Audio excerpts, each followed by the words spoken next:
Alors, bonsoir tout le monde, bienvenue dans le Web Journal de Radio-Québec, édition du 10 mars 2024. On va parler aujourd'hui de ces développements extrêmement préoccupants en Europe, avec Emmanuel Macron qui va envoyer des troupes de façon unilatérale dans le coin de l'Ukraine. Il y a un certain nombre de pays qui ont emboîté le pas, comme la Pologne, etc. Et là, on se retrouve dans une situation qui nous amène dans une dynamique qui ressemble à celle de la Première Guerre mondiale, avec, à titre d'exemple, en fait, l'événement déclencheur, l'attentat de Sarajevo. Donc, les Français qui vont potentiellement envoyer des troupes en Moldavie, encore une fois, les Balkans, et puis et il y a une possibilité d'engrenage, exactement comme il y a eu une possibilité d'engrenage d'escalade en Syrie avec Obama, les attaques au gaz et tout ça. On en a parlé abondamment à Radio-Québec. Et donc, là, ici, les Européens, les mondialistes savent qu'au niveau stratégique de l'OTAN, c'est bloqué. L'OTAN ne participera pas n'enverra pas de troupes dans le coin de l'Ukraine, etc., etc. Et donc, j'en ai parlé dans les web journaux précédents, les pays doivent signer des ententes de sécurité gré à gré avec l'Ukraine, bipartite, c'est-à-dire bilatérales. On a vu justement Zelensky le mois dernier se rendre à Paris, signer une entente avec Macron de défense bilatérale, et c'est ça ici qui est en jeu. C'est-à-dire que l'essentiel du problème, c'est que dans un accord de défense bilatérale, la France pourrait envoyer des troupes, et ils viennent de signer aussi avec la Moldavie. On va en parler là, mais je vais juste brosser le portrait du Web Journal. Ils pourraient envoyer des troupes en Ukraine qui seraient très près de la ligne de feu. Et s'il y avait, par exemple, je ne pense pas que les Russes s'empêcheraient de frapper des troupes françaises si elles bloquaient un objectif stratégique. Et donc, il y a une possibilité d'engrenage. Les Français voudraient envoyer des troupes là-bas, pas pour tirer sur des Russes, mais comme bouclier humain, autour du port d'Odessa, entre autres. Et il pourrait y avoir une escalade. S'il y avait des Français qui étaient frappés là-bas, le fou de l'Élysée pourrait dire, genre, la France est attaquée, la France est en guerre contre la Russie, et là, ça mobiliserait l'ensemble de l'OTAN. Si un membre de l'OTAN est attaqué, eh bien, c'est l'ensemble des pays qui sont sollicités, mobilisés, etc. Et là, cette volonté de Macron d'aller se placer près des bombes, pour qu'il y ait des morts français potentiellement, et invoquer le droit à la défense, la guerre contre la Russie et mobiliser l'OTAN. Ça donne un sens aux déclarations de Donald Trump lorsque Donald Trump a dit il laisserait la Russie les attaquer. Tout le monde s'est moqué de ça, là. Quand Trump a dit les gens qui ne payent pas leur cotisation de l'OTAN, la Russie, allez-y, attaquez-les, etc. Ben, ce que ça veut dire, ça, finalement, c'est que le petit jeu de chantage de Macron, c'est-à-dire d'aller faire sauter des soldats français en Ukraine pour pouvoir mobiliser l'OTAN contre la Russie, eh bien, les États-Unis n'embarqueront pas là-dedans. Pensez à ça. Quand Trump a dit qu'il laisserait la Russie attaquer des troupes européennes, c'est en référence directe à ce que Macron a dit, qu'il voulait envoyer des troupes là-bas, pour pas qu'il y ait d'engrenage. Le propos de Trump avait l'air stupide, mais en fait, s'inscrit dans le contexte des déclarations de Macron et du fait qu'il veuille créer une dynamique d'engrenage comme lors de la Première Guerre mondiale. Vous vous rappelez, donc, il y a eu l'attentat de Sarajevo, et là, finalement, c'est quoi? C'était... je ne me rappelle plus là, exactement. Il y a eu le jeu d'alliance, finalement. Je pense que c'est l'Autriche-Hongrie a déclaré la guerre à la Serbie, étant donné que l'Autriche-Hongrie c'est tout ça? L'Autriche-Hongrie a déclaré la guerre à la Serbie. La Serbie était attaquée, donc il y avait une alliance avec la Russie. La Russie est automatiquement entrée en guerre du côté de la Serbie. Étant donné que la Russie entrait en guerre, l'Allemagne entrait du côté de l'Autriche-Hongrie. Étant donné que l'Allemagne entrait en guerre, la France et l'Angleterre entraient en guerre contre l'Allemagne, etc. Il y a eu ce jeu d'alliance-là, cet engrenage qui a causé cette boucherie inimaginable. Alors que personne ne voulait réellement la guerre, mais par le jeu des alliances, ils ont été, comme disent certains, là, tirés par les cheveux jusque dans le conflit. Et c'est ça ici qui est en jeu. Et c'est ça que les patriotes essaient d'éviter. Donc, c'est ce que Donald Trump a dit quand il a dit qu'il laisserait la Russie frapper des troupes, c'est-à-dire que le petit jeu de chantage de Macron visant à faire en sorte que l'OTAN soit, s'il y a des pertes françaises en Ukraine, que l'OTAN soit attiré dans le conflit. Trump dit non, non, non, non, non. Et il n'y aura pas d'engrenage. J'ai déjà parlé à plusieurs reprises, notamment quand Trump voulait...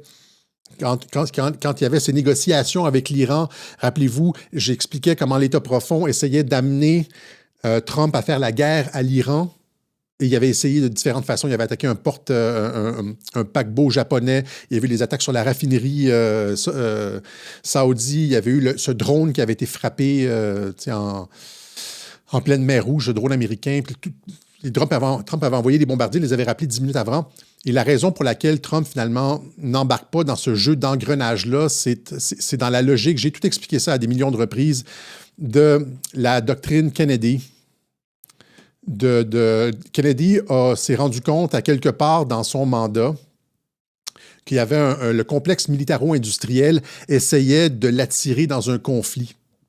Il y a Eisenhower qui a prévenu contre l'influence du complexe militaro-industriel. C'est contre ça qu'on se bat là, présentement. L'OTAN, tout ça, là, ce que Mike Benz a expliqué, c'est le complexe militaro-industriel qui veut la guerre. Il y a les patriotes d'un côté qui essayent de diminuer l'escalade du conflit, c'est-à-dire empêcher l'emballement, l'engrenage et tout ça, parce que la doctrine des patriotes repose ici, c'est ce que Kennedy avait compris finalement en lisant le livre Guns of August, qui expliquait comment la Première Guerre mondiale, je veux dire, il y avait eu le déclenchement des alliances, les automatismes, etc. Personne ne voulait la guerre et il y a même le Kaiser William, à ce moment-là, le chef de l'Allemagne, je pense que c'est le Kaiser William, qui avait appelé Nicolas II, lui avait dit écoute, Nicolas, parce que ils étaient tous de la même famille à cette époque-là, c'était comme son oncle ou son cousin, et puis il a appelé Nicolas, qu'est-ce qu'on peut faire pour arrêter la guerre? Personne ne veut la guerre. Et le tsar avait répondu les trains on ne peut rien faire. Les trains sont déjà partis. C'est l'engrenage. Et John F. Kennedy avait bien compris ça en lisant le livre de Guns of August, L'engrenage irrémédiable. J'en ai parlé à plusieurs reprises dans les web-journaux. Et j'ai expliqué de quelle façon Trump est sur la même ligne que JFK sur le fait qu'il ne veuille pas d'engrenage. Il faut diffuser il faut réduire la possibilité d'engrenage. Et c'est ça, finalement. Et donc, ce qui est en train de se passer ici, c'est qu'il y a une volonté d'engrenage de la part de l'État profond en plaçant des troupes françaises sur la ligne de front, les troupes polonaises aussi. Et là, il y a ces manœuvres en coulisses visant à empêcher ça. Alors, donc, ce que l'État profond s'est rendu compte qu'ils ont perdu la guerre en Ukraine, ça, ils le savent déjà. Ce qu'ils essaient de sauver présentement, ils essaient de sauver les meubles. Les derniers meubles, c'est ça ici, finalement, c'est la région d'Odessa, dans le sud de l'Ukraine. Odessa, Poutine avait déclaré que Odessa est une région russe, c'est une région russophone, et puis elle est ici, Odessa, la ville. Vous avez aussi la Crimée juste à côté. La Crimée qui est russe, c'est la région d'Odessa. Tout ça est dans le film, dans le documentaire de Oliver Stone, Ukraine in Fire. Il y a justement toutes ces... il explique très en détail comment le pouvoir kévien avait déstabilisé Odessa, avait mis un maire. Quel était le maire qu'ils ont mis en place à Odessa? C'est Saakashvili, dont Raphaël Glucksmann était le conseiller. Donc, pour contrôler la ville d'Odessa, ils envoyaient des troupes, des bataillons nazis là-bas pour contrôler la population, etc. Le truc, c'est que présentement, on va y aller avec les cartes, là. Donc, présentement, la région d'Odessa, c'est le dernier accès, finalement, de l'Ukraine, de l'OTAN, de l'État profond à la mer Noire. Vous la voyez ici. Donc, c'est peut-être pas ça. Allons-y avec celle-là ici. On voyait Odessa en dessous et la Moldavie encerclée en vert. Je vais y revenir là. Mais c'est-à-dire que les Russes, ce que les Russes vont vouloir finalement, c'est en termes stratégiques, là, c'est de fermer complètement la mer Noire et d'empêcher que la mer Noire soit une pataugeuse de l'OTAN ou une zone de conflit. Pour qu'il y ait de la stabilité dans la région, la mer Noire doit être sous influence russe, un peu comme les Caraïbes sont sous influence américaine. Et donc, la volonté, c'est ça ici. Là. Ce qu'ils veulent faire, c'est quelque chose comme ça. Ça, c'est les régions russophones. Vous voyez, c'est les régions, ça, c'est en 2015, c'est les régions en jaune, c'est les régions où il y avait la loi martiale, où l'Ukraine avait déclaré la loi martiale et avait interdit le fait de parler la langue russe, etc. C'est toute cette zone-là qui avait voté pour le président pro-russe. C'est toute cette zone-là qui était comme favorable à Moscou, etc., ce croissant qui ferme complètement la mer Noire. Et la mer Noire, pour l'OTAN, c'est un objectif stratégique. C'est aussi un objectif stratégique pour les Russes. L'OTAN veut rester en mer Noire. Les Russes ne veulent pas, veulent pacifier la région, pas qu'il y ait de conflit avec l'OTAN, etc. Et donc, les Russes n'y sont pas présentement. Ça ressemble plus à ça. Là. Ça, c'est à peu près ça à quoi ça...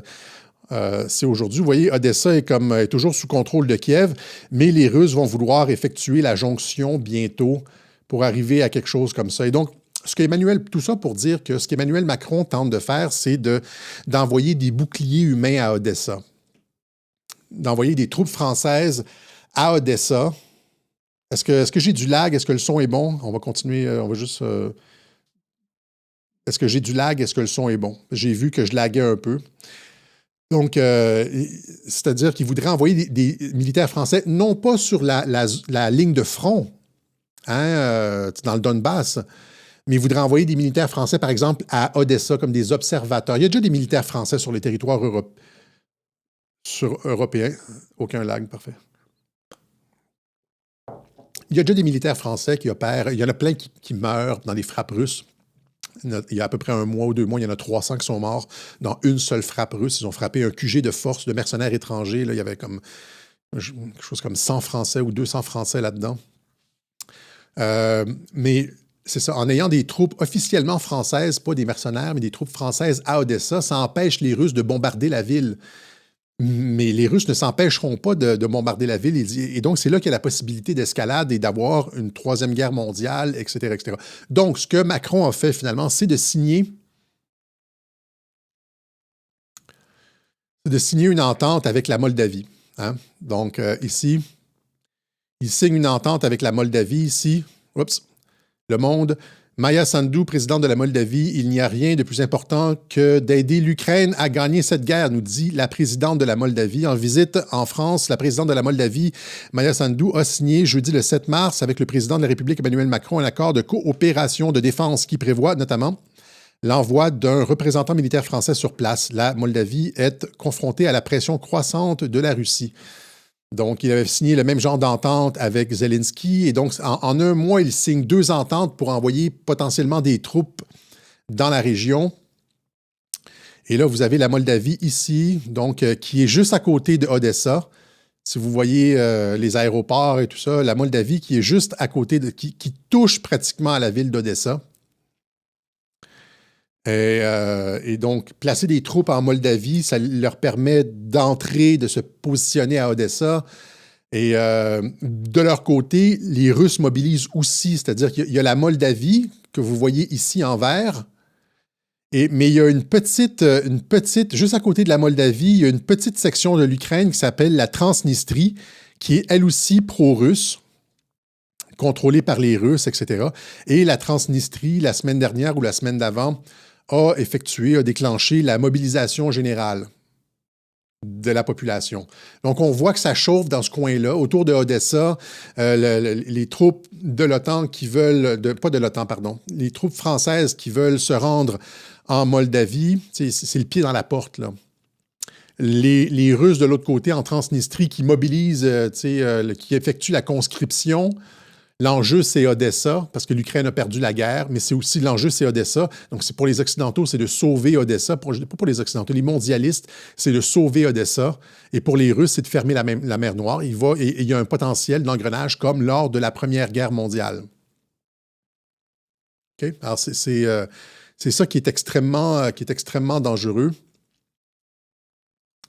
Et donc, Vous le voyez ici, donc, et donc ça arrive avec la déclaration.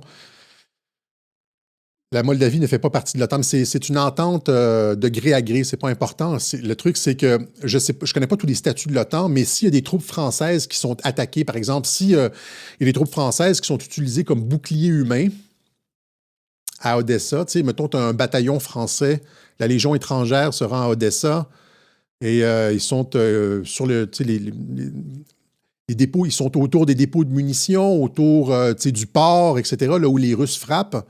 Ils frappent, à toutes les semaines, ils frappent Odessa. Là, et il y a des pertes françaises, là, tu vois tout de suite l'escalade. Là, donc, la France est attaquée, réunion de l'OTAN, etc., etc. On spécule, mais c'est ça. Hein, et donc, vous voyez ici, donc c'est ça. Macron, et là, tout ça s'inscrit, les accords, les signatures, etc., s'inscrivent dans les déclarations de Macron il y a 2 semaines. Macron refuse d'exclure l'envoi de troupes au sol en Ukraine. Ils vont être en Moldavie, juste à côté d'Odessa. Il refuse d'exclure l'envoi de troupes au sol en Ukraine, mais sans convaincre. OK? Ça se fait graduellement. Guerre en Ukraine, la présence de l'OTAN n'est pas impensable selon la Pologne.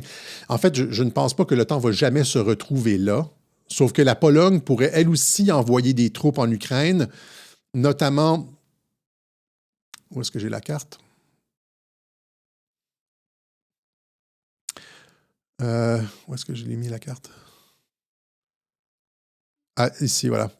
Notamment, regardez, dans le nord...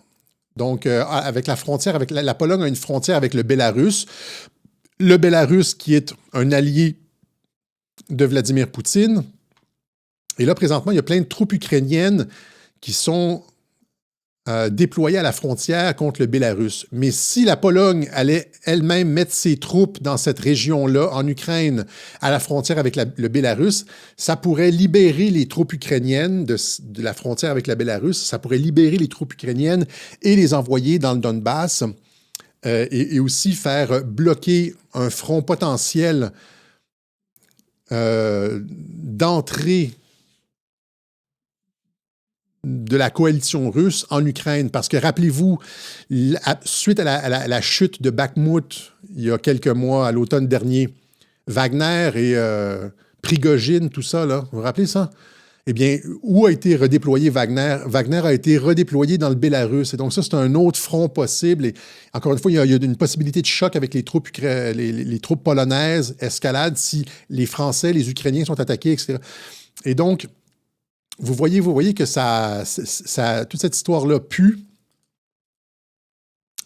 et qu'il y a un potentiel Macron, je ne sais pas à quoi. En fait, Macron, c'est rien finalement. C'est les gens qui sont derrière lui, qui essayent d'y aller par la gauche, par la droite, par en dessus, par en dessous, etc., etc.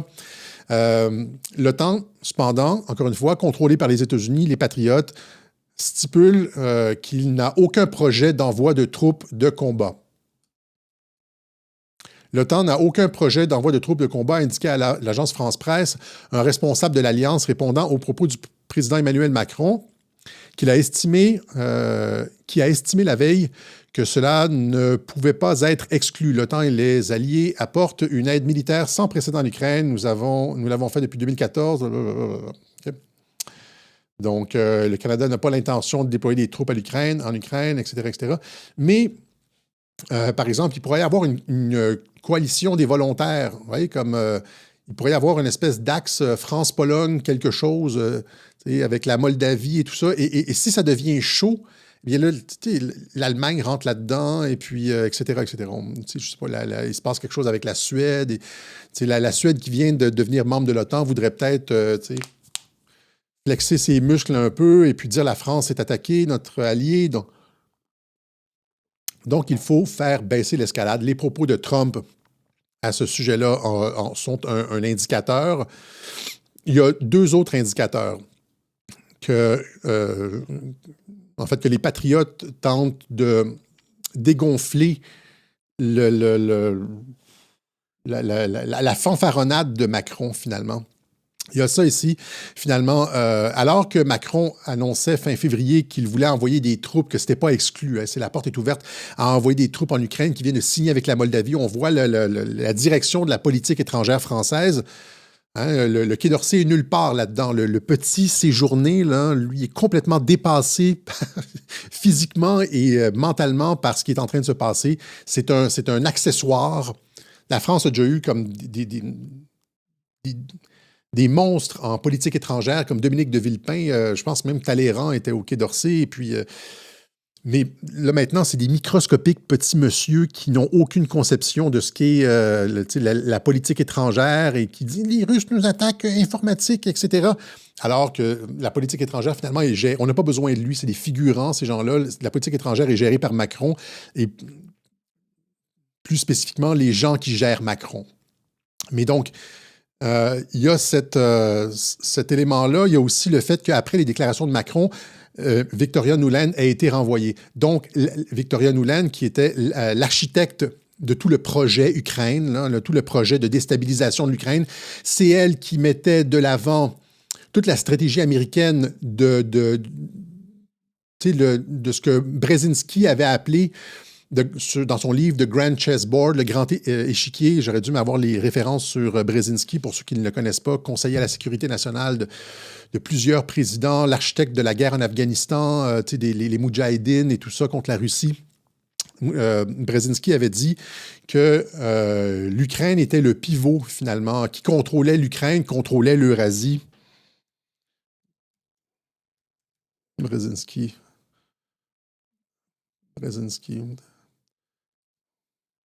Zbigniew Brzezinski. Un dur à cuire. Zbigniew Brzezinski. Donc, c'est ça.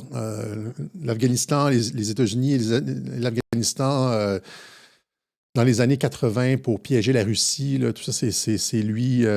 Les contrats, c'est lui aussi, là, au Nicaragua ou El Salvador. Vous voyez le genre de bonhomme. Mais en tout cas, il lui avait dit justement que l'Ukraine était le pivot de l'Eurasie, qui contrôle l'Ukraine, contrôle l'Eurasie. Et après ça, dans sa foulée, lui, il y a Victoria Nuland qui est arrivée puis qui a mis en branle la doctrine Brzezinski en Ukraine de déstabilisation et tout ça. Et cette personne-là, Victoria Nuland, la troisième diplomate américaine la plus expérimentée, a pris sa retraite. Et donc quelqu'un, pourquoi au moment où elle est sur le bord de l'avoir, sa guerre, là, tu sais, elle a finalement le conflit qu'elle voulait, que l'OTAN a cherché. Pourquoi on la sort de l'échiquier à ce moment-ci? Ça, encore une fois, c'est stratégique. La plus va-t-en-guerre, la plus expérimentée, celle qui a dépensé 5 milliards de dollars entre 1991, le moment d'accession de l'Ukraine à son indépendance, entre 1991 et 2014, le coup d'État de Maïdan, elle a dépensé 5 milliards de dollars dans des groupes pro-démocratie pour déstabiliser l'Ukraine. C'est elle, tout le projet ukrainien, c'est elle. Et donc, on la retire à ce moment-ci. Ça aussi, c'est un deuxième désaveu. C'est-à-dire qu'il va y avoir, vous comprenez, il va y avoir comme un flou dans la politique étrangère américaine au sujet de l'Ukraine. C'est-à-dire que finalement, elle n'a plus de pouvoir réel. Je ne sais pas combien de temps, quand est-ce qu'elle quitte exactement, là. Il y a sûrement une date. Elle n'aura plus de pouvoir effectif et ça va venir de la Maison-Blanche, donc des patriotes. C'est les patriotes qui vont piloter le dossier ukrainien et il n'y aura pas de guerre. Vous comprenez? Donc Macron qui veut y aller, et là, les États-Unis, si ça ne reposait que sur ses épaules à elle, les États-Unis iraient probablement de l'avant, elle a probablement de l'autorité, où il y aurait mais on la retire. À ce moment-ci, on la retire. Vous comprenez à quel point c'est... Non, je ne pense pas que Nuland est arrêté. On la retire de l'échiquier pour pas qu'il y ait d'engrenage. On avait fait la même chose avec... C'est ce qu'on appelle la doctrine Scaramucci. J'ai expliqué ça dans Trumpologie 103 ou 104. Là. Mais par exemple, Trump avait... Rappelez-vous qu'en 2018-2019, quand il y avait les tensions avec l'Iran, Trump avait mis sur son National Security Council, comme l'ancienne job de Mike Flynn, là, il avait mis sur son National Security Council John Bolton, le va-t-en-guerre John Bolton, le néoconservateur John Bolton. Là, je suis dans le freestyle un peu, là. Mais John Bolton, le néoconservateur John Bolton. Et là, tout le monde me disait « Ah, Alexis, c'est la preuve que Trump est un va-t-en-guerre. Il y a des néoconservateurs sur son administration, etc. Comment peux-tu dire que Trump... » Et là, j'avais dit « Non, non, non, non. Il faut comprendre, Trump, c'est un marionnettiste. Hein, encore une fois, il faut regarder Trumpologie 103, 104, la doctrine Scaramucci.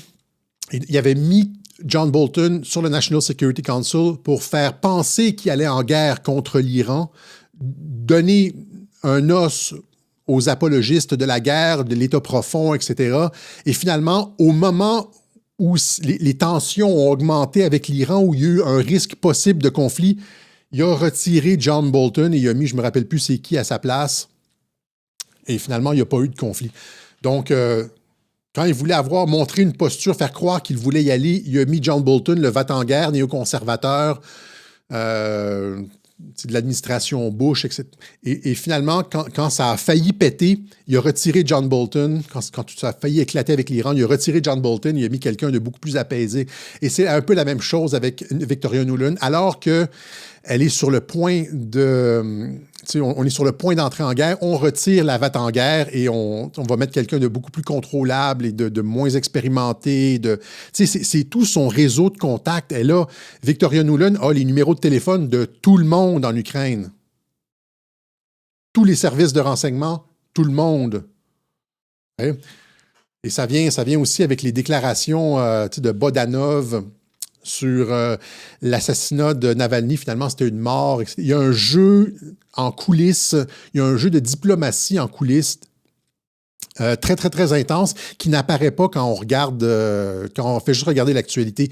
Mais pour que Bodanov, j'en ai parlé lors du dernier webjournal, dise finalement à la télévision que Navalny est mort de cause naturelle, ça fait encore une fois baisser le niveau de tension.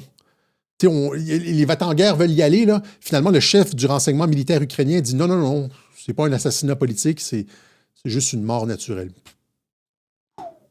C'est quelqu'un, il y a probablement, le truc, c'est que Navalny a effectivement, probablement été assassiné, mais pas par Poutine, parce que cui bono, à qui profite le crime, c'est à l'OTAN.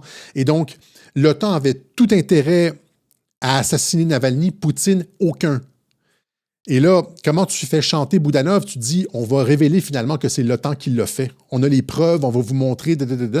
Ou tu sais, la CIA le tient comme ça, les white hats, les chapeaux blancs. On est un peu dans la spéculation ici, mais regardez tout ce qui se passe en coulisses. Des impossibilités logiques. C'est-à-dire que alors qu'il y a cette espèce de charge pour de plus de financement, il envoie de troupes, etc., à cause que Poutine a tué Navalny. Là, tu as le chef du renseignement militaire ukrainien, agent de la CIA et tout, qui dit non, non, non, c'est cause naturelle. Et là, même chose, alors que, tu sais, il y a encore la machine s'emballe encore pour y aller. Victoria Nuland est retirée de l'échiquier. Trump dit que les boucliers humains, ça ne marcherait pas parce qu'il laisserait les Russes y aller. Et finalement, le dernier jab, pas! Finalement, Trump qui dit, je veux dire, il y a cette histoire de Jean-Michel qui sort out of the blue. Vous voyez ici, donc, Macron retenu par les couilles de Jean-Michel. Jean-Mich. Et là, où est-ce que j'ai mis ça ici? Donc, où est-ce que j'ai mis ça? Ça ici. Donc, Macron qui a fait une sortie, c'était quoi? C'est avant-hier pour la journée de la femme. Et il dit, c'est sorti de nulle part. Hein? C'est-à-dire que, on en a parlé il y a à peu près 2 mois, c'était autour de Noël, on parlait de Jean-Michel, etc. Il y avait Faits et Documents qui avait sorti, je pense qu'ils ont sorti quelque chose il y a peut-être 1 mois et demi ou quelque chose comme ça. La revue Faits et Documents. Allez jeter un coup d'œil sur cette revue, elle est fantastique. C'est du journaliste comme il ne s'en fait plus, Tout est fouillé, sourcé, référencé. C'est comme une thèse de doctorat. Là. C'est comme chaque fois qu'il y a une affirmation, on montre un peu comme ce qu'on essaye de faire ici à Radio-Québec, mais eux le font bien mieux parce que je pense que ce sont de vrais journalistes, ce n'est pas des citoyens journalistes comme nous. Mais Faits et Documents, le dernier numéro, hein, comprendre l'affaire Jean-Michel Trogneux et aussi Jeunesse, éducation et sexualité en Macronie. Hein? Pourquoi il y a autant de personnes qui sont accusées dans l'administration Macron de crimes sexuels ou d'agressions sexuelles, de pédophilie, etc. Il y en a comme une méchante tralée. Donc, Faits et Documents avait produit un numéro justement sur Brigitte Macron, je veux dire Jean-Michel Trogneux, il y a, c'est quoi, je me rappelle, la date, je ne sais pas exactement le numéro. En tout cas, c'est pas important. Mais ça, c'était comme si c'était sorti de l'actualité, tu sais. Et là, Macron, un mois plus tard, il n'y a rien, il n'y a pas eu quelque chose la semaine dernière. Un mois plus tard, il sort la tête de l'eau et puis tout d'un coup, Emmanuel Macron dénonce le machisme transphobe visant son épouse Brigitte. Pourquoi c'est transphobe? Ça serait... en tout cas, c'est pas transphobe.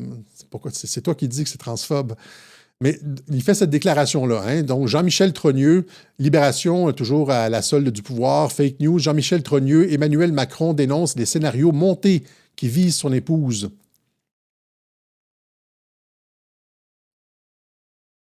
Hein? Donc, il est sorti le 8, il y a 2 jours, et puis dénoncer Pourquoi fait-il ça? Pourquoi fait-il ça? Hein? Et ça a fait le tour de la presse internationale ici, New York Post. French President Emmanuel Macron, 46, fires back for first time at claims wife 70 was born a man. Hein? Aux États-Unis, ça c'est en Angleterre, Daily Mail. Furious Emmanuel Macron finally speaks out over claims his wife was born a man.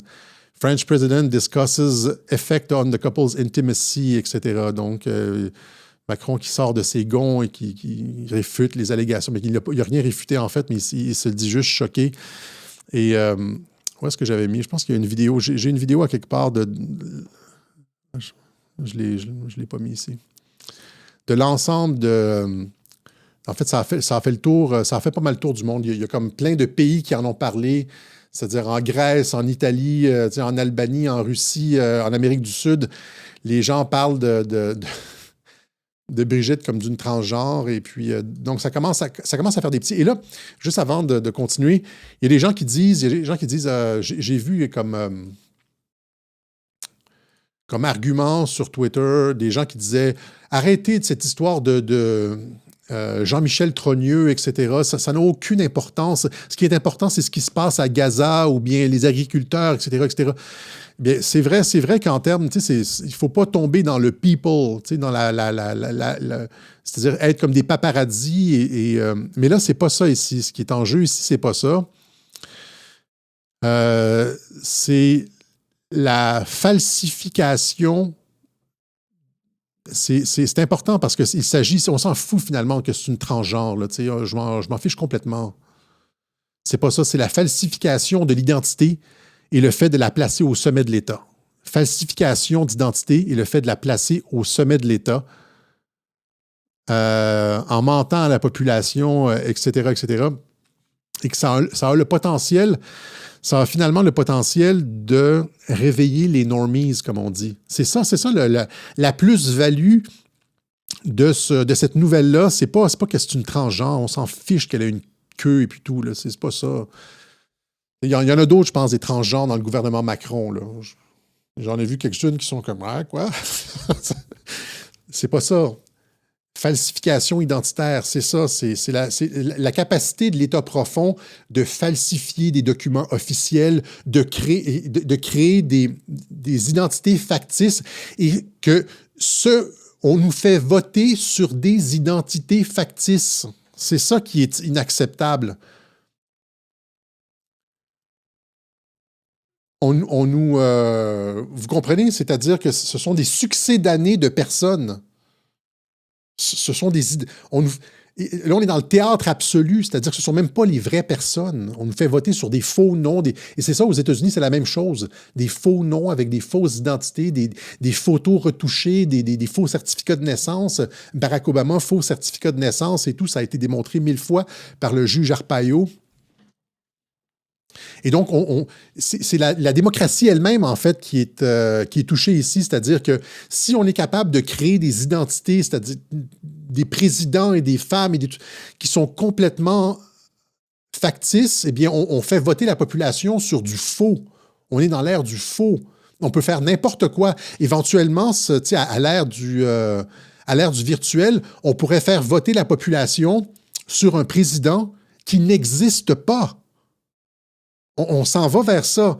Une personnalité médiatique, un président qui n'existe pas. Il n'y a pas de Jules Saint-Lazare, le prochain président. Il n'existe que dans les médias. C'est ça le problème avec la facticité. Vous me suivez-vous là-dessus? C'est-à-dire qu'on peut...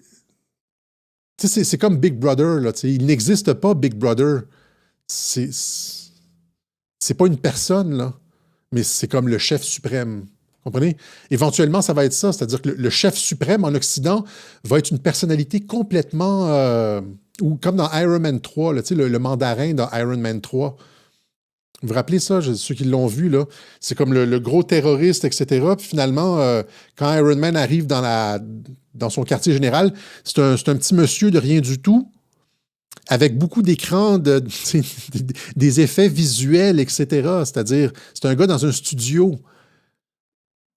C'est toute la logique du magicien d'Oz. Hein, cette grosse truc, cette espèce de monstre qui parle, et finalement, tu tires le rideau, tu vois, c'est un petit monsieur qui tire les manettes du magicien d'Oz dans Alice au Pays des Merveilles. C'est la facticité, c'est ça qui est problématique. On nous fait voter sur des fausses personnalités, et ça peut aller très loin. Finalement, comme je le dis, il pourrait y avoir un président de la France entièrement virtuel, avec des faux certificats de naissance, des fausses entrevues à la télévision, des fausses. Et ça pose un problème à la démocratie. Deuxièmement, il y a le potentiel que ça... de réveiller les normies, comme je dis, c'est-à-dire que, j'en avais parlé le voile. Encore une fois, déchirer le voile. Les gens vivent dans la normalité. Les normies, ce qu'on appelle les normies, c'est des gens qui vivent une vie comme où il n'y a pas beaucoup de remise en question, il n'y a pas de recul sur l'expérience, encore moins sur l'expérience médiatique, sur ce qui nous... On prend tout au premier degré. Et donc, là, il pourrait y avoir une rupture dans l'espace-temps des normies. Comprenez? On nous ment là-dessus. Ils peuvent faire autant que ça, ils peuvent mentir autant que ça. S'ils peuvent fabriquer une personnalité complète avec un faux certificat de naissance, des fausses images, une fausse identité et tout, ils peuvent faire n'importe quoi. Et donc, c'est pour ça qu'il faut en parler et que finalement, qu'ils se défendent. Mais là, je m'égare pas mal, là. Vous voyez bien avec la fausse démocratie et le vol du vote, les élections truquées. Imaginez le potentiel de ça. Un faux leader qui obtient une super majorité avec des votes truqués. C'est ça, on est rendu ça. Le temps s'en va vers ça, là. Le temps s'en va vers ça. Et donc, parce qu'il ne croit plus le temps a arrêté de croire en la démocratie. On va en parler juste encore une fois dans quelques instants. Et donc, la réponse est pourquoi Emmanuel Macron sort à ce moment-ci, out of the blue, et finalement confirme ce que tout le monde pensait. Tout le monde va parler de ça. Et par exemple, sur les 80 millions de Français là, qui ont... Mettons, il y en a 40 millions qui ont, ou je sais pas, 30 millions qui ont entendu, ou je sais pas, 20 millions qui ont entendu la déclaration de Macron là-dessus. Même s'il y en a 15 millions qui n'y croiront pas, il y a quand même un 5 millions de plus qui va commencer à se poser des questions. C'est complètement désastreux comme sortie, ça. C'est complètement désastreux. Pourquoi est-ce qu'il sort maintenant? Alors que personne s'était enterré, c'était une affaire d'Internet. Et là, il sort ça d'Internet, il sort l'histoire d'Internet et il envoie ça dans la presse mainstream. Et donc,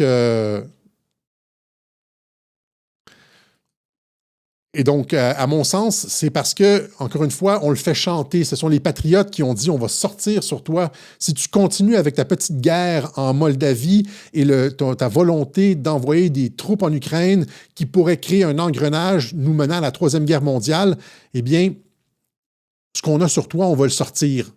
Et rappelez-vous, lors du raid à Mar-a-Lago, il y a 2 ans, on avait dit, le FBI avait dit avoir trouvé, on en avait parlé là, dans le Web Journal de Radio-Québec, l'endroit où toutes ces choses-là, finalement, prennent du sens. Il n'y a jamais rien dans les médias. C'est ici que ça a un sens. Et on ne les manque pas, les bonnes nouvelles. Et donc, ils avaient trouvé un document du président Trump qui avait amené avec lui, qui parlait du président Macron. Et en particulier de la vie sexuelle du président Macron. Et ça a été sorti par le Rolling Stones Magazine. Rolling Stones Magazine. Trump bragged he had intelligence on Macron's sex life. Donc, Trump se vantait d'avoir, auprès de ses collègues, etc., selon des sources du Rolling Stones Magazine, se vantait d'avoir des informations privilégiées sur la vie sexuelle de Macron. Qu'est-ce que ça pourrait bien être? Hein? En français ici, Rolling Stone Magazine, Donald Trump se vante d'avoir des renseignements sur la vie sexuelle d'Emmanuel Macron. États-Unis, RTL ici, que contenaient les documents que Trump possédait sur Macron? Le FBI aurait retrouvé une pochette au nom d'Emmanuel Macron au domicile de Donald Trump qui se vante de connaître les détails de la vie intime du président français. Tiens. Donald Trump lui-même se serait vanté auprès de certains collaborateurs d'avoir en sa possession des documents sur la vie intime d'Emmanuel Macron.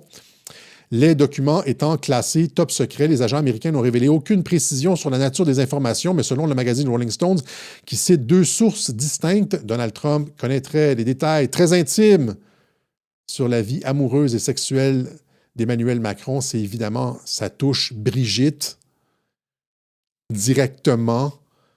Et là, vous inscrivez cette sortie d'Emmanuel Macron sur la transsexualité de sa femme dans le cadre de la démission de Victoria Nuland, dans le cadre des déclarations de Boudanov sur la mort de Navalny. Il y a quelqu'un qui dit « On a la merde sur toi et si tu continues avec ton projet, on va révéler tout ça. » Trump se serait vanté d'avoir des TVA Nouvelles serait vanté d'avoir des informations privilégiées sur la vie sexuelle de Macron, ici, etc. Et même BFM TV, dossier top secret de Trump sur le président français, Macron serait ravi d'avoir plus d'informations. Et BFM TV qui nous assure cependant que ça ne concerne que des secrets nucléaires. Hein? Donc, certains documents recherchés pourraient être relatifs à des armes nucléaires. Hein? Voilà.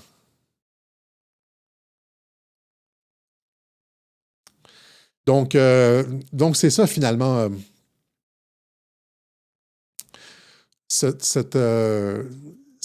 qu'on appelle dans le monde du renseignement. Quand tu sais qu'une information va sortir, tu prends les devants de l'information. C'est un peu ça. Et, parce qu'il n'y a aucune...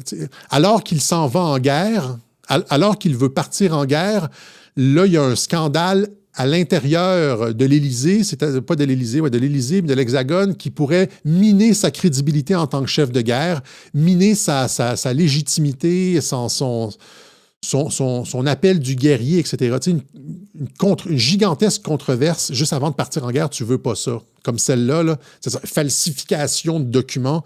Finalement, c'est un fraudeur, il a menti, on a un couple virtuel à l'Élysée, etc. Les deux vont ensemble, et je voulais justement, c'est ça, je suis parti sur Brigitte, etc., mais il y a des Nuland, je n'avais pas terminé justement, c'est-à-dire que Ukraine War killed Victoria Nuland's career. Je m'excuse de sauter du coq à l'âne, là, parce que si j'en parle pas maintenant, je ne pourrais pas en parler plus tard, mais tout ça s'inscrit ensemble, s'inscrit dans le même contexte. Ça fait quelques semaines que j'en parle. Les déclarations de Trump sur le fait que les boucliers humains ne marcheront pas, la déclaration de Bodanov qui calme le jeu au sujet de Poutine est un meurtrier, la démission de Victoria Nuland, Macron qui veut y aller, puis finalement on sort le scandale de Brigitte ou on le menace avec le scandale de Brigitte. J'ai toujours dit, hein, c'est-à-dire que beaucoup de ces leaders-là sont contrôlés par l'État profond. Mais si l'État profond a de la merde sur eux, les patriotes aussi ont la merde, ont toute l'information. Avec la NSA, ils ont toute l'information et donc ils peuvent intervenir justement comme ça et faire chanter sur ces sujets-là.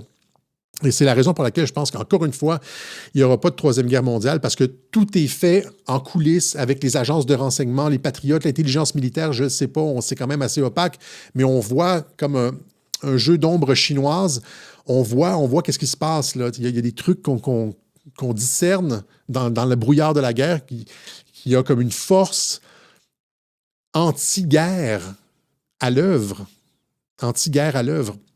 Et là, quand je disais Victoria Nuland, c'est elle, il faut comprendre, je disais qu'elle avait les numéros de téléphone de tout le monde. Elle a dépensé 5 milliards de dollars en Ukraine pour faire la promotion de la démocratie. Et là, regardez, finalement, elle l'admet ici. Vous trouverez ça dans aucun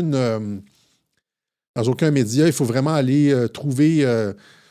j'ai trouvé la déclaration. J'ai trouvé la déclaration sur YouTube. Et, écoutez bien ça. Je montais le web journal. Là, j'ai trouvé la déclaration de Nuland, 5 milliards en Ukraine, sur YouTube.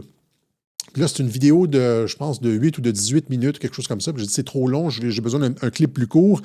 Je laisse le truc YouTube, je m'en vais ailleurs. Finalement, je reviens sur YouTube pour trouver la... Je tape la même chose que j'ai tapé. Nuland, 5 milliards. Et il n'y a plus rien apparaissait. La première fois que j'ai cherché, 5 minutes avant, c'est apparu dans les 3-4 premiers choix. Je ferme la fenêtre, je m'en vais, je reviens, je tape le même titre, c'est le même titre que je tape partout.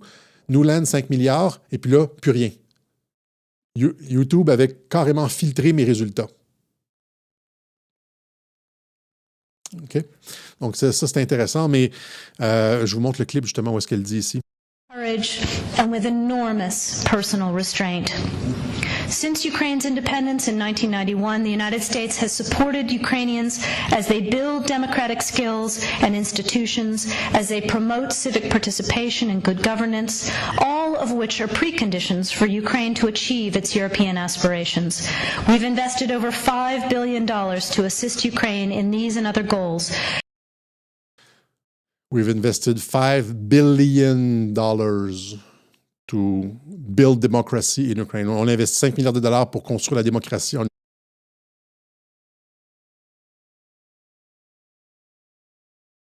That will ensure a secure and prosperous and democratic Ukraine. Today, there are senior officials. Et donc, là, encore une fois, on nous dit non, c'est faux, ça, tu sais. Il y a le film, le documentaire de Oliver Stone qui revient là-dessus, qui montre ces clips-là. Là, finalement, ils ont fact-checké. Hein. J'ai été chercher le clip pour que vous l'entendiez, parce que ça a été fact-checké. Ils nous disent non, c'est la CIA ou les États-Unis, le département d'État, la politique étrangère américaine n'a pas investi 5 milliards pour déstabiliser les gouvernements en Ukraine, tu sais, qui étaient traditionnellement pro-russes. Non, vous l'avez même ici en fact-check, PolitiFact. Hein? C'est faux finalement. That's distorted understanding of remarks by State Department officials. She was referring to money spent on democracy building programs. C'est une distorsion. L'argent a été utilisé pour construire la démocratie, pas pour déstabiliser, pour construire la démocratie. Même chose si fake. USA gave Ukraine $5 billion for coup d'État. C'est fake, nous disent les... Or, on va aller directement à la source. Ici, Alan Weinstein, c'est le cofondateur, le fondateur ou le cofondateur de la National Endowment for Democracy, qui a été mis sur pied sous Reagan. Et la National Endowment for Democracy, là, c'est eux qui font les changements de régime partout dans le monde, les révolutions colorées. C'est fait avec l'appui de la National Endowment for Democracy. Éric Duhem travaillait pour un organisme qui était en collaboration avec la National Endowment for Democracy quand il enseignait en Irak, là, dans les programmes de Democracy Building. Mais finalement, il dit dans un article publié il y a 32 ans dans le Washington Post, le très éminent Washington Post, il disait « Beaucoup de ce qu'on fait aujourd'hui a été fait de façon clandestine il y a 25 ans par la CIA. Beaucoup de ce qu'on fait aujourd'hui, le changement de régime, etc., là, était fait de façon clandestine il y a 25 ans par la CIA. Vous pouvez trouver l'article ici. C'est un article d'il y a 32 ans. Innocence Abroad, l'innocence à l'étranger, The New World Spyless Coup, des coups d'État sans espion. Le nouveau monde, le titre c'est ça, hein? Le nouveau monde, la nouvelle réalité des coups d'État sans espion. Et là, c'est Michael Ignatius, le rédacteur en chef du Washington Post, qui écrit l'article sur les coups d'État sans espion. et qui explique ici, il cite justement Alan Weinstein, et qui dit « On n'a plus besoin de la CIA, on n'avait plus besoin de la CIA pour appuyer Yeltsin, le contre-coup de Yeltsin. On avait juste besoin d'un opérateur de téléphone. » Il dit parce qu'il y avait comme des organisations sur le terrain. Plus besoin d'espions, on appelait juste les organisations sur le terrain pour... il dit donc « Preparing the ground for last month's triumph ». Ça, c'était quand, au début des années 90, quand il y avait eu... Yeltsin avait été chassé du pouvoir. Finalement, il était revenu dans une espèce de contre-coup. Et donc... c'est long, là. Je le publierai sur Telegram, et donc, mais c'est ça, il dit finalement que les règles de la politique internationale ont changé et beaucoup de ce qu'on faisait avec la CIA auparavant en privé, on le fait maintenant de façon ouverte avec des groupes pro-démocratie, en appuyant des groupes pro-démocratie, etc. Et contrairement aux agents secrets de la CIA qui faisaient ça dans le secret, maintenant on fait ça avec des gens qui font ça de façon ouverte, overt operatives. C'est secret operative, des espions, versus overt, des groupes, etc. Finalement, il le dit. Et là, vous allez sur son Wikipédia, il dit « Alan Weinstein était un éducateur, historien américain et fonctionnaire fédéral de plusieurs bureaux différents. Il est un des fondateurs de la National Endowment for Democracy sous le gouvernement conservateur de Ronald Reagan dans son programme White Propaganda. » Et ça, c'est White Propaganda, ce qu'on appelle la propagande blanche. Tu sais, il y a le pinkwashing, il y a comme le greenwashing, quand tu essaies de te revêtir le manteau de l'écologie pour faire de la propagande. Tu sais, le changement climatique, à cause des changements climatiques, l'immigration, blabla. Là. Greenwashing, pinkwashing avec le LGBTQ. Là, ça, c'est du whitewashing. C'est la propagande blanche, c'est-à-dire c'est des coups d'État sous le couvert de la démocratie. Ça s'appelle white propaganda, des coups d'État, ce qu'ils essaient de faire, là. Et donc, dans son programme de la White Propaganda, littéralement propagande blanche, d'après lui, une grande partie de ce que nous faisions aujourd'hui, la CIA le faisait clandestinement il y a 25 ans. Voilà. Révolution colorée et tout. Donc, vous avez les références ici. Weinstein, Nuland, qui a dépensé 5 milliards de dollars pour faire la promotion de la démocratie en Ukraine et qui a culminé avec le coup de Maïdan, etc., malgré ce qu'en pensent PolitiFact et les autres organismes de fact-check qui sont toujours dans le tort, toujours au service du pouvoir, etc. Et donc, finalement, c'est ça, on a cette situation où les fauteurs de guerre sont mis en échec, que ce soit Macron, Nuland,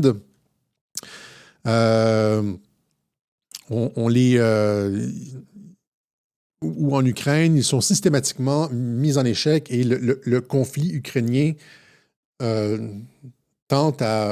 il augmente en intensité du côté des Russes, mais ce que je veux dire, c'est que les Ukrainiens ont de moins en moins de troupes à mettre sur le front. La ligne de front devient de plus en plus poreuse. Si vous avez joué à des jeux de stratégie, là, quand tu commences à manquer de troupes, là, ça commence à rentrer de partout, et puis c'est ça qui est en train de se passer. Et là, il y a Eric Prince, l'ancien directeur de la firme de mercenaires Blackwater, allié de Trump, pour plusieurs raisons, parce qu'il y a les informations sur tous les coups fourrés de l'État profond partout dans le monde. L'État profond a utilisé Blackwater pour faire des coups en Irak, en Syrie, en Libye, etc. Et Eric Prince, lui, a toutes les informations de ces saloperies-là. Et la sœur de Eric Prince, que vous allez voir dans un instant, Betsy DeVos, a été nommée comme secrétaire à l'éducation dans l'administration Trump. Donc, ministre de l'Éducation de Trump, c'était la sœur de Eric Prince. Vous voyez la connexion. Et là, il dit il faut arrêter cette guerre. Encore une fois, on ne peut pas accuser Eric Prince d'être un pro-Poutine. Les va-t-en-guerre de l'OTAN vont finalement arriver à ça. Des patriotes comme Trump, comme Mike Flynn vont finalement être pointés du doigt. On va dire qu'ils sont des apologistes de Poutine. L'enflure verbale qu'on lit sur Twitter, ceux qui ont encore les petits drapeaux ukrainiens payé par l'OTAN. C'est carrément une batch. Là, je suis payé par l'OTAN, drapeau ukrainien sur mon profil Twitter. Qu'est-ce que vous allez dire de Eric Prince, qui est un patriote américain, sur Blackwater? We need to bring that war to a close because all Ukraine is doing now is destroying itself demographically. Donc, c'est ce qu'on a dit dans nos web journaux. Ils sont en train de... Ce que la Russie est en train de faire, finalement, l'Ukraine, c'est de rayer une génération complète d'hommes. Ils ne pourront plus se relever avant, je ne sais pas, 25, 30, 40 ans.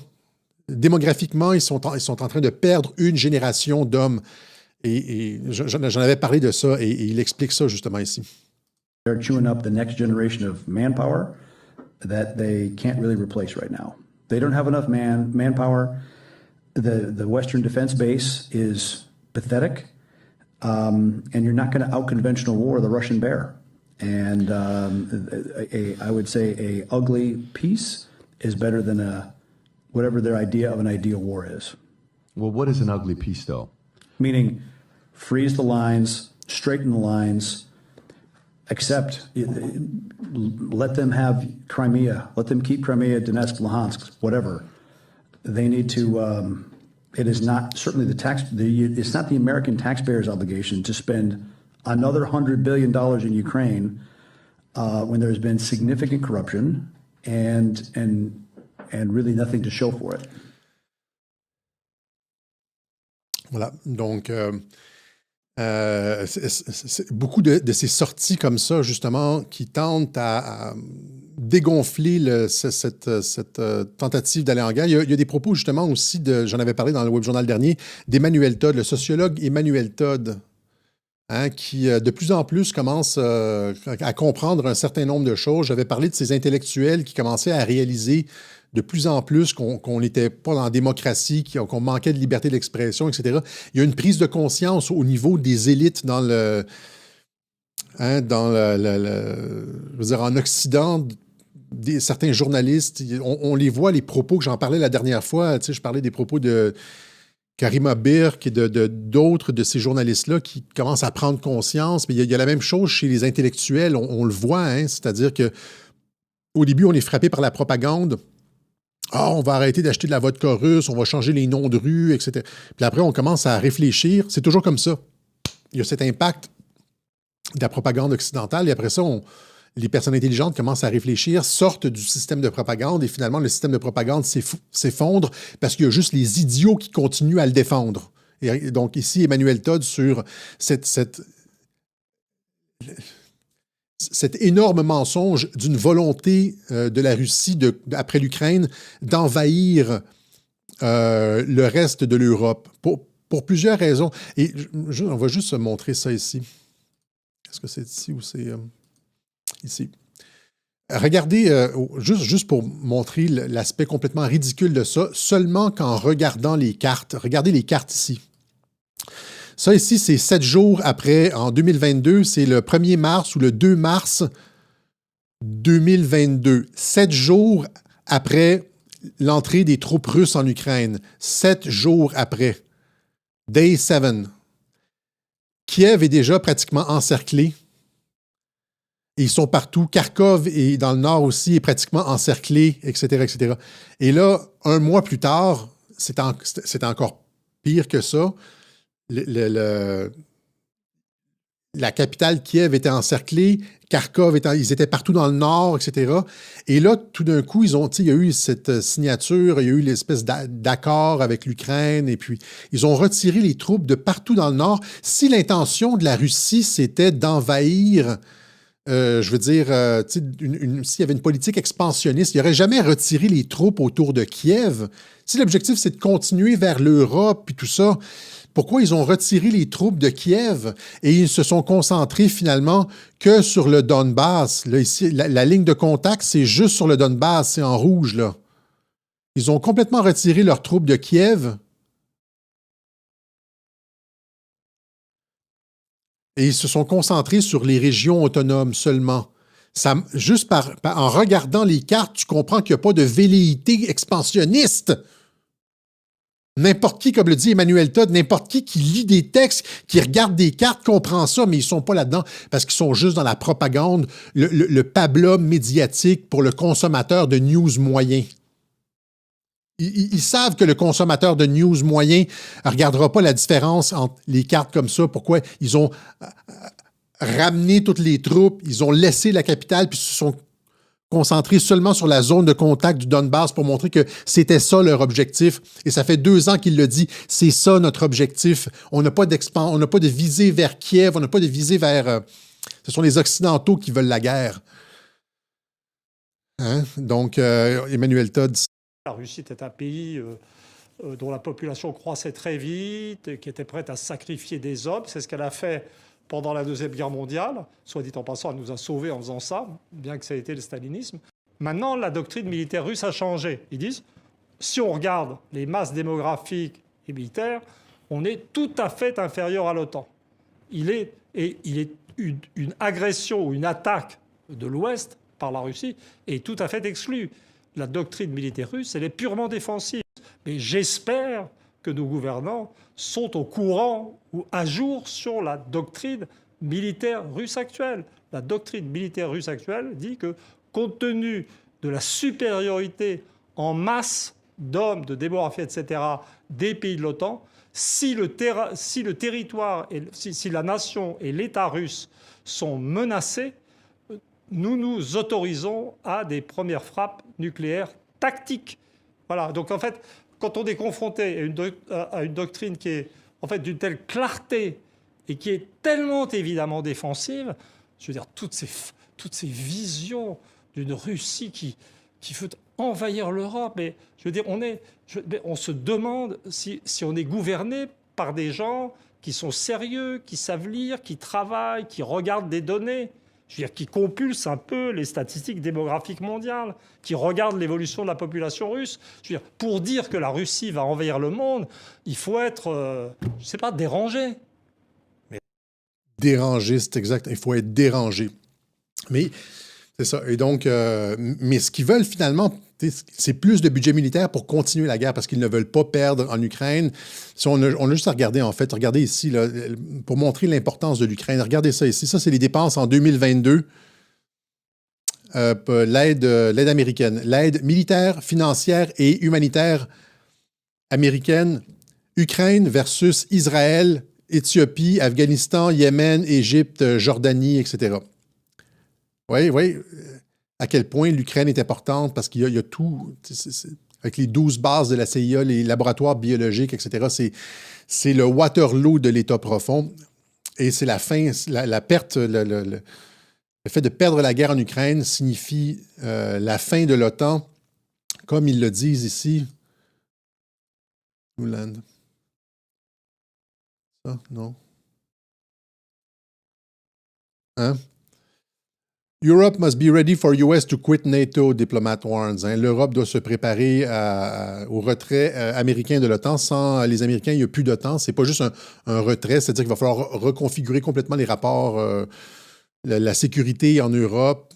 C'est plus que 50% du budget militaire de l'OTAN, c'est les États-Unis. Et donc, c'est la fin de l'OTAN. On le sait, tout le monde le dit, c'est la fin de l'OTAN. Et là, ce qu'on a, ce sont seulement des généraux qui veulent rester en uniforme, qui veulent se maintenir en un complexe militaro-industriel qui veut continuer à se gaver de financement public.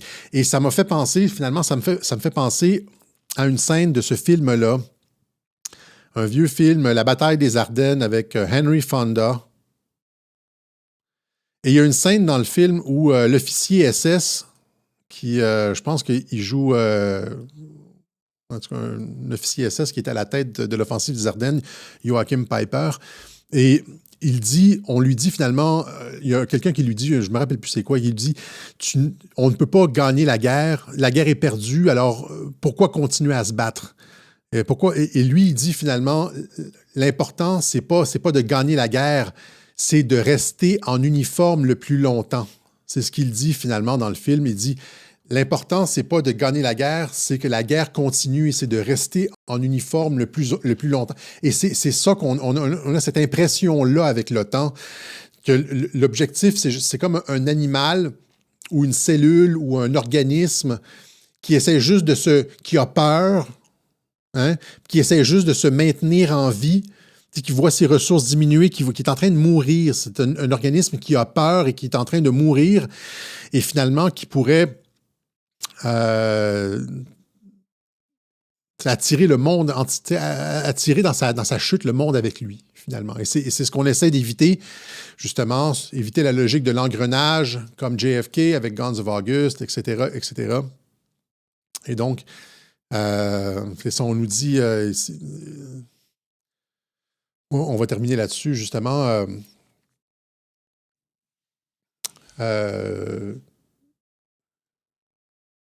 Quand on parlait de Skynet avec Mike Benz, rappelez-vous ce truc-là ici.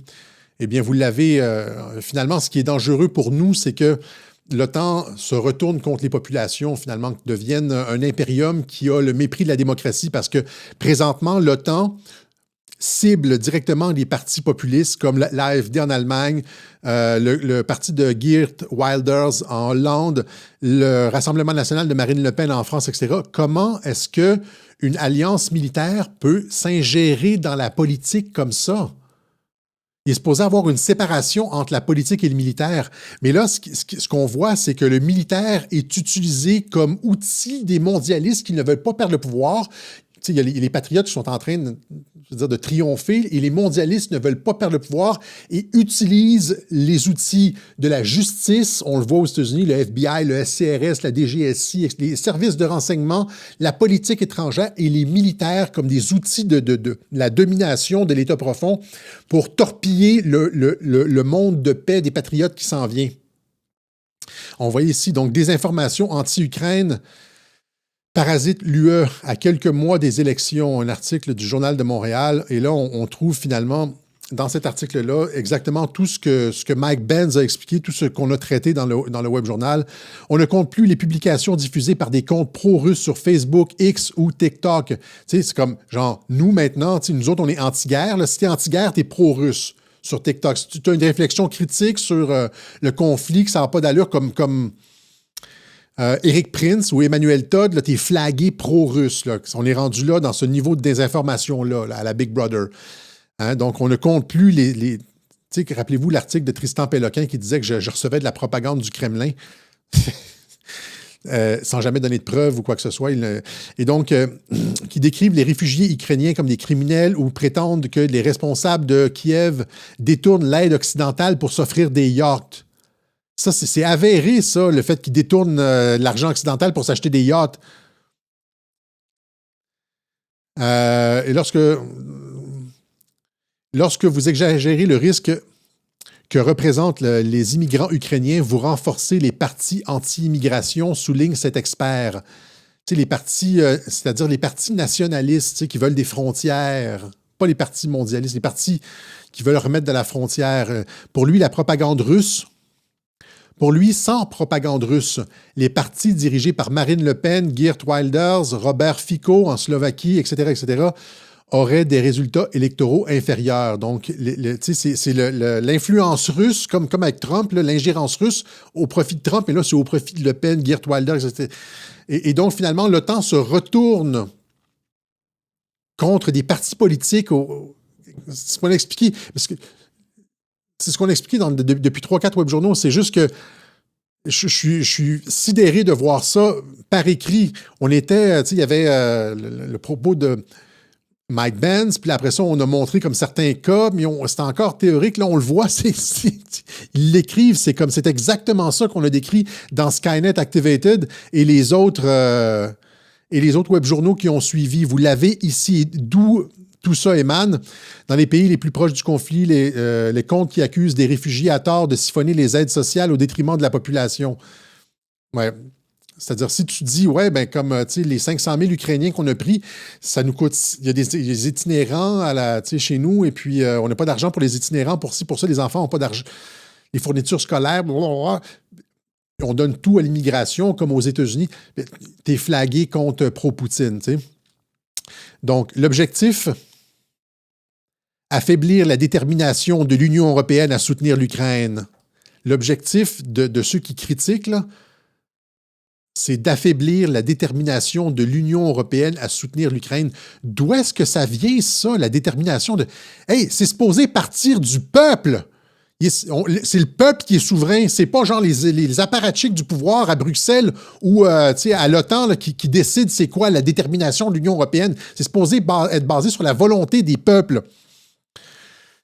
Et renforcer les partis anti-immigration, il parle de la droite nationaliste. Là, ça n'existe plus d'ailleurs. La droite nationaliste, là, ça n'existe pas dans le vocabulaire des médias. Il n'y a aucune catégorie à droite à partir du moment où est-ce que tu as le centre. Il y a eu la fenêtre d'Overton, là, mais bon, tu as le centre, puis là, tu as toute la gauche gentille et tout ça. Puis après ça, il n'y a rien à droite La seule catégorie qui existe, c'est l'extrême droite. Il y a comme un vide, il y a le centre, puis là, après ça, il y a comme un vide complet. Il n'y a rien sur le spectre de la droite, genre droite populiste, ça n'existe pas. La seule catégorie qui existe, c'est l'extrême droite. Et donc l'objectif, affaiblir la détermination de l'Union européenne à soutenir l'Ukraine, renforcer les partis anti-immigration et plus tolérants envers Moscou, comme l'AfD, Rassemblement national, blablabla. Explique Jacob Kalensky, analyste au Centre d'excellence européen pour la lutte contre les menaces hybrides. Analyste au Centre d'excellence européen pour la lutte contre les menaces hybrides. Ça, c'est dans un article de TVA. Alors, on gratte un peu et on va voir c'est quoi le Centre d'excellence européen pour la lutte contre les menaces hybrides. Évidemment, ils ne nous le diront pas dans l'article de TVA Nouvelles. C'est juste une organisation de l'OTAN. Tu vas sur la page de l'OTAN, Organisation de traité de l'Atlantique Nord, lutte contre les menaces hybrides, etc., etc. Et voilà, ici, vous avez, plus loin dans l'article, le Centre d'excellence européen pour la lutte contre les menaces hybrides établi à Helsinki, Finlande, sert de pôle d'expertise et vise ainsi à aider les pays participants à améliorer leurs capacités civilo-militaires, à accroître leur résilience et à mieux préparer face aux menaces hybrides. Il a été inauguré en octobre 2017 par le secrétaire général de l'OTAN, Jens Stoltenberg, et la haute représentante de l'Union européenne pour les affaires étrangères et la politique de la sécurité et la vice-présidente de la Commission européenne, Federica Mogherini. C'est une création de l'OTAN. Et là, comprenez que ce think tank-là, le Centre d'excellence européen pour la lutte contre les menaces hybrides, l'OTAN crée cet organisme-là qui cible les partis politiques. C'est là que vous avez Skynet Activated. L'OTAN qui se retourne contre la population. Vous avez un exemple tangible de ça ici. Créer un organisme qui cible des partis. Le militaire s'attaque à la démocratie. Ce qu'on expliquait dans les autres webjournaux, là, les militaires se retournent contre le peuple. Vous avez ça là. Et là, après ça, vous avez des nouvelles comme ça ici. Les leaders militaires ont vu la pandémie comme une occasion unique de tester des techniques de propagande sur les Canadiens, les forces armées nous disent dans un rapport. Donc, guerre hybride contre les populations. Guerre hybride contre les populations. Vous avez la preuve finale et tangible de ça. OK? Et là, après ça, je ne veux pas y aller là-dedans. Je ferai peut-être un webjournal cette semaine, mais après ça, il y a toutes les lois qui censurent la parole qui viennent de passer au Canada, en France, etc. Et vous voyez ça dans ce sens-là, c'est-à-dire le centre d'excellence contre de guerre hybride, blabla, là. Eh bien, ça, ce sont des avatars de ça, c'est-à-dire des émanations de ça. On censure Internet. On censure des comptes. Ils vont utiliser de l'intelligence artificielle. Dès que tu as un mot de travers dans ton profil ou genre dans un tweet, clique, tu vas être censuré, tu vas être shadow ban, tu vas entrer en prison Facebook, etc. Et ils passent des lois partout comme ça ici, comme la loi qui vient d'être, le projet de loi qui vient d'être adopté au Canada sur justement la haine en ligne le 28 février 2024, suite à la réintroduction par le gouvernement du Canada de la loi sur les préjudices en ligne, C-63, l'Association canadienne des libertés civiles se préoccupe de la suspension de plein de droits de liberté, etc. C'est une attaque sans précédent contre la liberté civile, nous dit l'article. Je ne vais pas le lire au complet. Il est intéressant dans son entièreté. Je le mettrai sur la plateforme Telegram. Je vous invite à suivre la plateforme Telegram, à nous cliquer, à vous abonner. C'est là que je mets toutes les références. Et on voit ce genre de tentative de criminaliser toute la parole qui émane partout de la gauche mondialiste. Adam Pankratz, le nouveau Parti démocratique, essaie de criminaliser la dissension climatique, c'est-à-dire que si tu as des propos qui remettent en cause la théorie anthropogénique des changements climatiques, bien, tu pourrais faire des peines de prison, comme Trumpologie 101, 102, 103. Hein? Même chose ici avec Macron qui vient de passer, projet de loi visant à renforcer la réponse pénale contre les infractions à caractère raciste, antisémite ou discriminatoire. On nous dit toujours que c'est pour les enfants. Hein? C'est comme Même chose en Angleterre ici, pardon, c'était Britain has passed a sweeping law on Tuesday, ça c'était l'automne dernier, to regulate online content. Partout, ils le font comme ça pour réglementer les contenus en ligne. Ils disent que c'est de la haine, de la discrimination, etc. Mais finalement, rappelez-vous les Twitter Files, qu'est-ce qu'ils faisaient avec dès que tu avais le mot comme russe ou quelque chose comme ça, tu rentrais, tu tombais dans des algorithmes. Et finalement, c'est des lois qui sont extrêmement vagues et qui donnent énormément de pouvoir discrétionnaire à des petits comités de personnes qui sont là pour censurer tes propos, qui travaillent avec l'intelligence artificielle qui censurent at large. Hein? Et là, ici, il y a ce bonhomme qui a fait un excellent résumé. Je l'ai à quelque part, oui. Bientôt, ça ne servira plus à rien d'aller en Corée du Nord pour voir si c'est pire, parce que c'est vrai que là, ça s'arrange pas. Nouvelle proposition de loi votée à l'Assemblée nationale, je vous lis. La provocation non publique à la discrimination, à la haine ou à la violence à l'égard d'une personne ou d'un groupe de personnes en raison de leur origine ou de leur appartenance ou de leur non-appartenance vraie ou supposée à une ethnie, une nation, une prétendue race ou une religion déterminée est punie d'une amende de 3 750 €. Alors, on résume. En gros, t'es chez toi, bon, t'as des propos qui effectivement sont pas conformes à la loi, ton petit cousin 14 ans, pleine poussée d'herpès et pas content, il va te balancer aux flics. Voilà, parce que tu as tenu des propos qui vont pas dans la loi. On notera que la loi a été votée. Regardez le scrutin, 0 contre. Voilà, 0 contre. Ça a été 148 votants, 0 contre. Rassemblement national abstenu, la France insoumise abstenue. Personne n'a voté contre. Que du plaisir. Donc voilà, les réseaux sociaux, la censure, ça allait pas. Maintenant, on vient vous censurer chez vous. C'est quand même sympa, putain, la démocratie. Et ça, encore une fois, ça émane de ce truc-là. Skynet, etc., contrôle du langage, contrôle d'Internet, centre d'excellence sur les guerres hybrides, blablabla, qui se retournent contre les partis populistes, les gens qui ont des propos qui ne vont pas dans le sens du mondialisme otanesque. En tout cas, j'espère qu'on a un exemple concret de ce que j'expliquais dans les webjournaux, ça émane de TVA Nouvelles. Je vais terminer avec ça ici. Il y a des gens qui me disaient c'est qui le VP de Trump, etc. Moi, je pense clairement que c'est RFK Junior pour plusieurs raisons, notamment parce que son discours est complètement aligné sur celui de Donald Trump. Il est anti-mondialiste, anti-média, anti-agence de renseignement. Il tient les mêmes propos que Mike Flynn. D'ailleurs, dans son film, il y a Mike Flynn, un film qui est totalement complexe militaro-industriel, agence de renseignement, etc. Je vous montre un extrait de ça avant de revenir à RFK. We've had great leaders. They understood that there was something not right. And Eisenhower was really the first to warn the nation that, hey, there's this thing called the military-industrial complex. Donc, on a eu des grands leaders et Eisenhower a été le premier à avertir la nation sur le pouvoir du complexe militaro-industriel. We've got to be careful of it. Fast forward to John F. Kennedy, he actually called out the CIA, made the comment, I'm going to break it into 1 million pieces. Et là, après ça, on avance jusqu'à John F. Kennedy. Il avait dit justement que la CIA était un danger. Il fallait la briser en 1000 pièces, en 1000 morceaux avant de se faire assassiner. You have to ask yourself, what did he know? So for 40 years we have this cold. Et donc, on doit se demander qu'est-ce qu'il savait sur la CIA pour vouloir la briser en 1000 morceaux. War.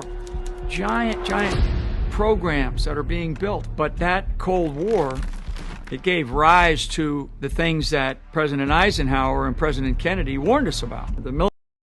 Et donc, on a eu la guerre froide pendant 40 ans, et là, la guerre froide a donné naissance au complexe militaro-industriel décomplexé avec des agences de renseignement hors contrôle, avec des budgets énormes pour faire la guerre partout. Et c'est ça le problème, finalement, maintenant. C'est que c'est le problème avec l'OTAN aussi, c'est que c'est rendu trop gros, puis ils veulent continuer à se maintenir, à faire de l'argent, ils ont besoin de guerre pour ça. Hein?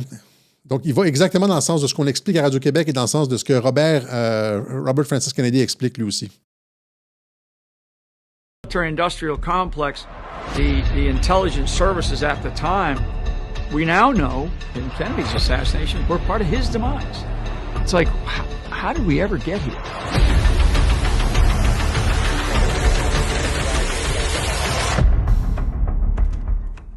Donc, vous avez ici la fin de l'OTAN, le démantèlement des agences de renseignement, la fin du complexe militaro-industriel. Et c'est pour ça que l'OTAN est sur le respirateur, parce qu'il y a l'administration Trump qui arrive, on sait qu'il va sortir de l'OTAN, il va réformer les agences de renseignement, etc., etc. C'est la fin. Comme je dis, c'est un organisme qui est en train de mourir et qui essaie de se maintenir en créant de la guerre, en essayant de créer du conflit là, avec Macron en Ukraine, en censurant, en utilisant l'intelligence artificielle pour censurer les contenus en ligne, en se retournant contre la démocratie, les partis démocratiquement élus, donc en mettant son poids dans la balance démocratique. C'est totalement illégal, ça.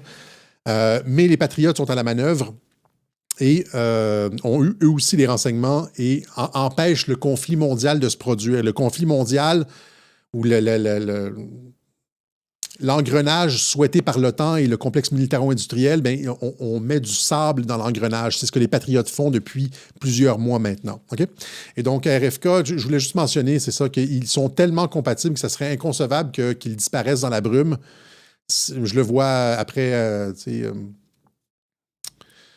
il ne deviendra pas président, là, mais donc il va devoir abandonner sa campagne. Il va plutôt être, j'ai l'impression qu'il va être le vice-président de Donald Trump, parce que ça va donner à Trump, je l'ai déjà expliqué à plusieurs reprises, une large légitimité au sein de la population. Ça va être un démocrate, un démocrate et un républicain ensemble à la Maison-Blanche. C'est la famille Kennedy, c'est anti-guerre, anti-État profond, anti-agence de renseignement. Il va pouvoir mettre des mots sur les actions de Trump. Il apaise Trump.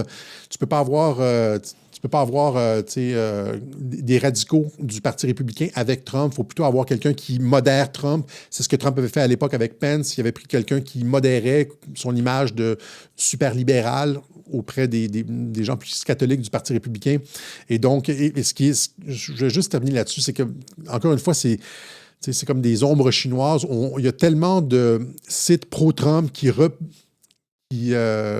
partage du Robert Francis Kennedy, que tu dis à un moment donné, il y a cette espèce de fusion-là qui est en train de s'opérer ici, comme Galloway Pundit, qui reproduit le State of the Union de RFK après le State of the Union de Joe Biden. Tu as des comptes ici pro-Trump comme Clandestine sur Twitter ou de Vigilante Fox qui reproduisent régulièrement ces déclarations.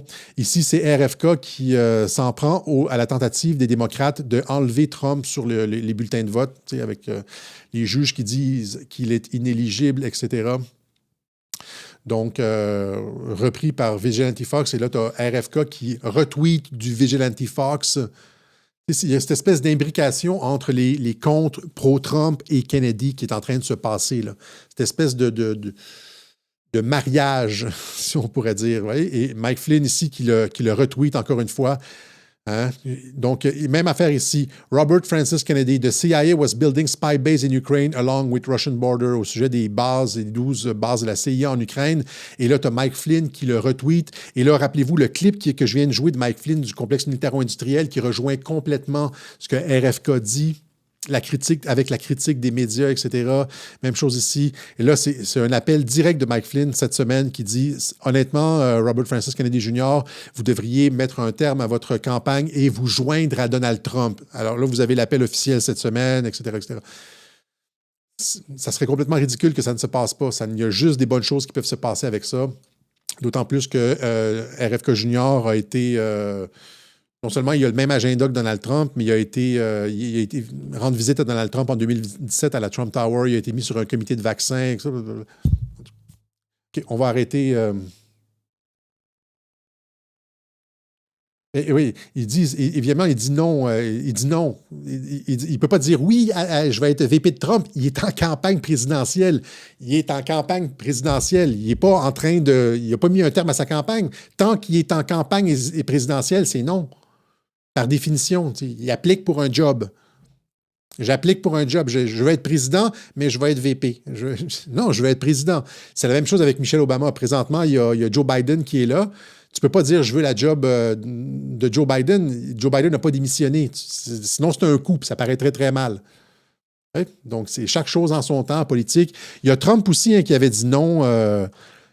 On lui avait posé la question à plusieurs reprises, est-ce que tu veux être président des États-Unis? Il a dit non, non, non, non, non, jusqu'à temps que ce soit oui. Il faut faire attention avec les déclarations en politique. Voilà ce qu'on avait pour vous aujourd'hui. 1h26. On va garder le 1h30 de limite maximum. On remercie ceux qui ont fait une contribution au Web Journal de Radio-Québec. J'aurais dû le dire dès le début parce que c'est important. On est en campagne de financement. On est en train de changer plein de choses. On essaie d'augmenter l'infrastructure de Radio-Québec. Je ne peux pas expliquer ce que j'essaie de faire en ondes parce que je dirais aux autres en face, ceux qui essaient de nous pirater, etc., comment ça fonctionne et tout ça, mais on est encore une fois dans un blitz de financement. Je voulais le faire au début du Web Journal, mais je ne suis jamais capable de le faire au début du Web Journal pour une raison X, parce que ça part, puis je vais avoir comme gardé la trame de tout ça. Je ne peux pas faire une pause et puis parler de financement, donc ça doit toujours être à la fin, mais c'est pas que c'est moins important, c'est super important. Et donc, on a besoin, encore une fois, si vous étiez sur à cheval, est-ce que je finance Radio-Québec ou non? L'information d'Alexis est comme, c'est bien, mais c'est le moment. Et donc, on sollicite, c'est ça, votre appui financier pour la transition de Radio-Québec, et on remercie ceux qui ont répondu à l'appel. Il y a des nouveaux noms qu'on a vus arriver, là, et il y a ceux qui nous appuient toujours, la base solide de Radio-Québec, les anges de Radio-Québec, puis on a vu quelques nouveaux noms arriver, donc on remercie ceux qui ont pris la peine. Mais on sollicite encore une fois, là, sixième rangée en haut, là. Hein? Voilà. Alors, c'est important, c'est pas possible. On se bat contre le Centre d'excellence en guerre hybride. On a mis notre vie en suspens et on est ciblé et attaqué par le Centre d'excellence de l'OTAN en guerre hybride qui envoient des informations à des journalistes comme Tristan Péloquin disant qu'on est des agents russes. Hein? Et les gens nous demandent Moi, j'ai des gens que je connais, j'allais à un endroit et puis on m'a fait venir dans le bureau du directeur et ils m'ont dit, c'est quoi cet article, Alexis? J'ai pas de connexion avec les Russes, etc. Ben non, mais tu sais, c'est ça. L'idée, c'est d'assassiner socialement, de rendre la vie difficile. Et donc, ils le font. Mais on n'a jamais abandonné, on n'a jamais renoncé. Et donc, voilà, pensez à nous.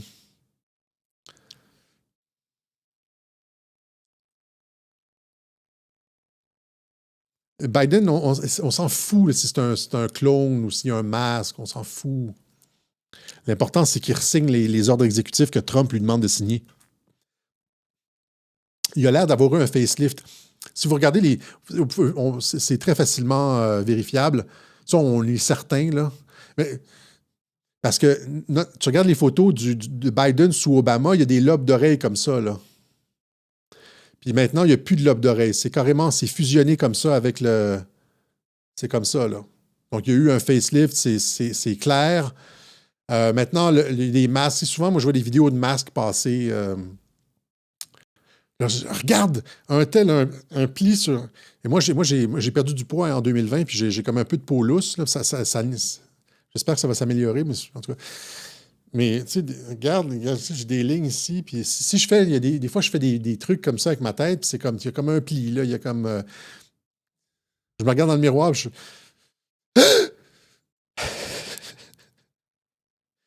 c'est peut-être un acteur, on le sait pas. Il y a une voix qui est très similaire à l'ancien, en tout cas, là. Moi, j'ai regardé la voix, comparer la voix entre les deux. Ça, c'est un test. Son apparence a changé, mais la voix est comme similaire. En tout cas.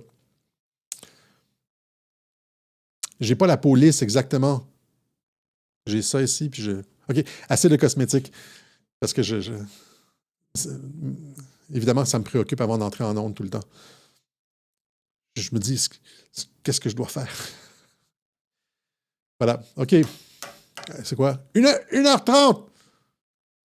Alors, de toute façon, bonne nouvelle, il y a les patriotes à la manœuvre qui torpillent, qui mettent du sable dans l'engrenage des va-t-en-guerre de l'OTAN. Et là, ils peuvent sortir plein de choses. Ils ont tellement de merde. Il y a une aussi qui était intéressante là-dessus, genre qui disait... qui disait, genre, c'était une photo avec Vladimir Poutine, on disait, genre, est-ce que les services secrets russes ont je vais vous la trouver, on va terminer là-dessus. Est-ce que les services secrets russes ont-ils des renseignements sur... Voilà.